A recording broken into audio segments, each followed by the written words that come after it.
Flying into Bahrain, our plane was largely empty. You definitely know you're heading into an area of unrest when you are one of the only people on the plane headed to that country. On the streets, we discovered an eerie silence. Almost no tourists in the hotels. A strict curfew and military checkpoints. No signs of protests, but we were to find out that the unrest here has not ended. It's just been silenced. We've come across a lot of military checkpoints just driving around here, and you see the guys standing there with their guns, and they're all wearing masks covering their face. We'd arranged a series of interviews, but most of the sources who had agreed to talk to us disappeared. Family members or others close to them say they had been arrested or gone into hiding after masked machine gun-toting security forces raided their homes and threatened them. The Bahrain Center for Human Rights says more than 460 people have been detained in recent weeks. Nurses who treated wounded protesters, doctors, bloggers, a poet. Nabil Rajab of the Bahrain Center for Human Rights says that there's fear these people are being tortured. There are people who were hanged for a month and they were electrocuted and sexually harassed and assaulted, and this is the way they are treated inside Bahraini prisons. We tried to investigate these arrests ourselves, but our second day in Bahrain, helicopters hovered overhead as we stood in the street outside Nabil Rajab's home. Suddenly, half a dozen military and police vehicles surrounded us.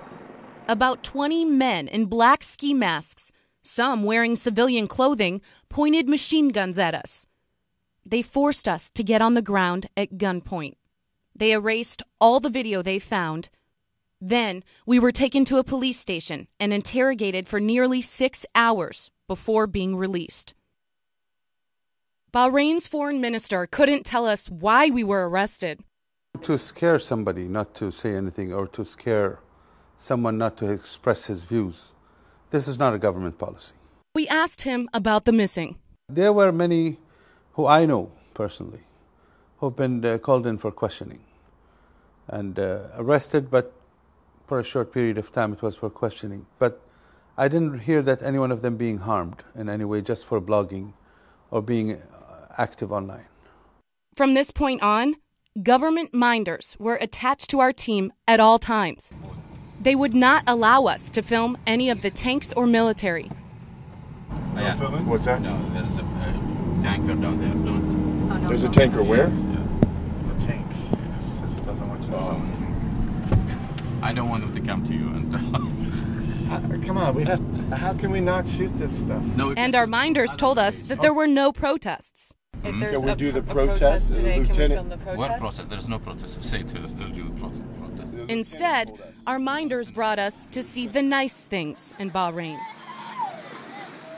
They brought us to the shopping mall to look at the fine selection of Bahraini shoes.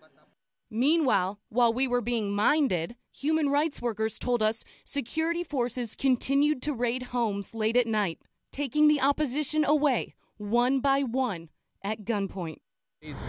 As a security, national security. But we were warned by government officials not to press any further, or we would again be arrested. Are those guys following us all day? Oh. The police? No, they are not following us. And this time, we might not get out.